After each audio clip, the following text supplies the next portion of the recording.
Lesson number 1. Never believe a prediction that doesn't empower you. When I was born, the doctors told my parents that I would be dead within the first 24 hours of my life. 35 years later, all those doctors are dead.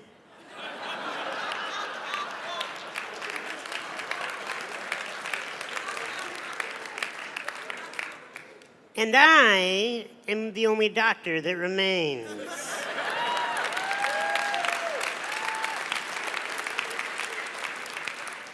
Never believe a prediction that doesn't empower you. How many predictions have been thrown at you your whole life? If you believe predictions that do not empower you, you will wither away and die. Either physically die or your spirit will die as you just walk around the world like a carcass that is just following the masses. You will be given a lot of titles in your life. You will be told so many different things. You must only listen to that which empowers you. I have a belief that has served me in my life, and that is that everyone is rooting for me to win, even those that do not know it. And I am not here today to tell you that I have had adversity in my life, and so therefore I know what you're going through. I don't have a clue what any of you are going through in your lives. I did not grow up in your neighborhoods, more than likely. I did not have your set of parents, nor do I live in your body. I have not had the events that you've had happen to you. I can tell you I am only an expert on one thing, and that's how to be me. And I do it well.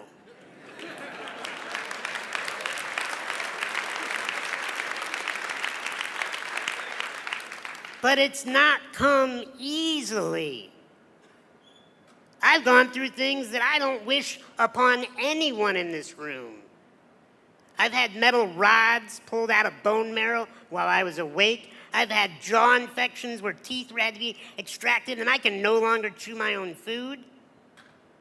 I have to get up every day and be showered and cared for physically by another human being. Fortunately, she's a gorgeous woman that I married.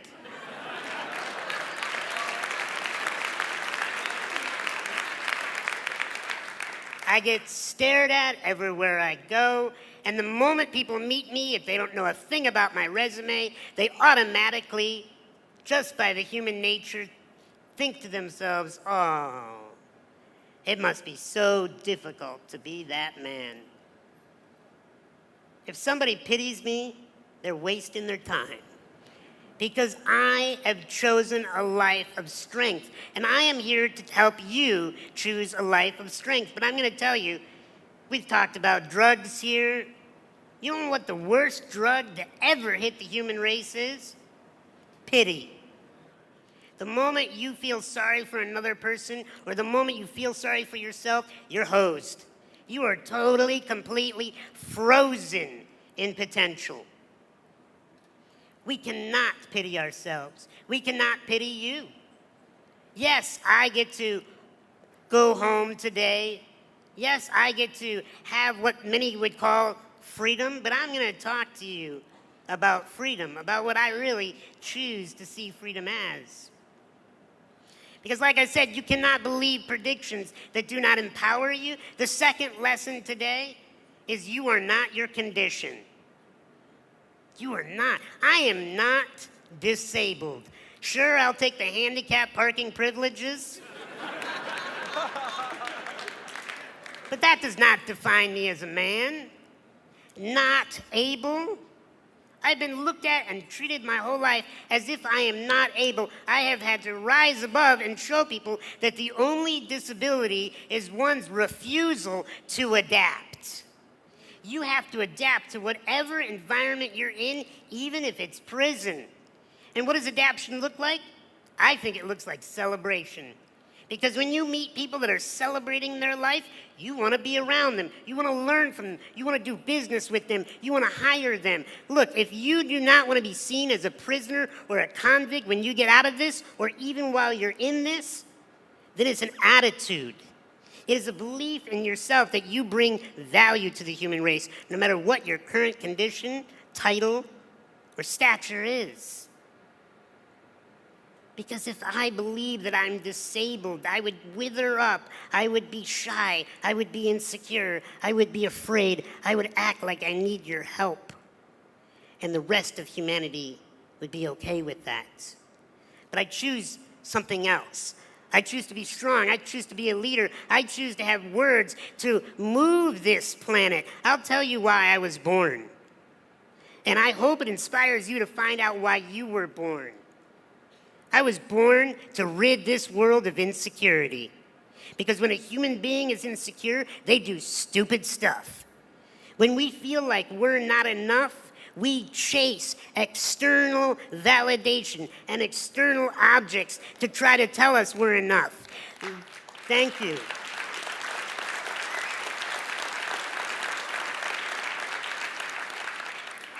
You are enough. I'll tell you, I made a pledge as a therapist to love all human beings no matter what they've done. Because deep down inside, I've found that every human being just wants to be loved. Even if they're tough, even if they're scary, even if they're vicious, you get them in the right position at the right time, they'll tell you the truth. They just want to be loved. You know who they want the love from the most? Not their moms, not their dads, not their wardens, none of these people. They want to be able to look in the mirror and love themselves. And if you can figure that out, then you're going somewhere.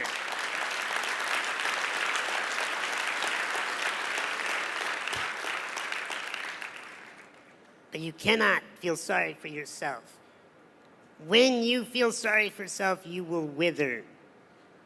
But there's a contradiction to feeling sorry for yourself. It's the opposite extreme. It's what I call bullying yourself, beating yourself up, being your own enemy and telling yourself that all those predictions, those negative opinions, they're true, they're right, you're washed up failure, you're not going to amount to anything. Bullying yourself is the most dangerous thing that you could do. You cannot afford to pity yourself. You cannot afford to bully yourself. You have to love yourself. Because the last lesson that I'm going to share with you today, that is, I'm going to teach you what the real prison is. It's not surrounded by barbed wire or electrical fences. The real prisons do not have guards. The real prison's up here. And we all got it. We all have a mind that chatters, so often won't stop chattering. Do you know where your salvation is? It's not outside these walls. I've met so many people that are so extremely successful and famous that are in prison because they're stuck in their minds, bullying themselves, pitying themselves. True freedom is dropping down out of that mind. And what my wife has taught me is drop into your heart, into mastering this beating thing that is more than just sending blood to the extremities. What is it doing? It's sending emotional possibilities, infinite possibilities of choice in our behavior, in our life, in our attitude. When you love yourself, whether you're sleeping on a prison cot or in a mansion, whether you have food in your belly or you don't know when your next meal is coming, when you love yourself, when you learn to master your emotions, then and only then are you free. I love you, each and every one of you, and I wish you freedom within these walls. God bless.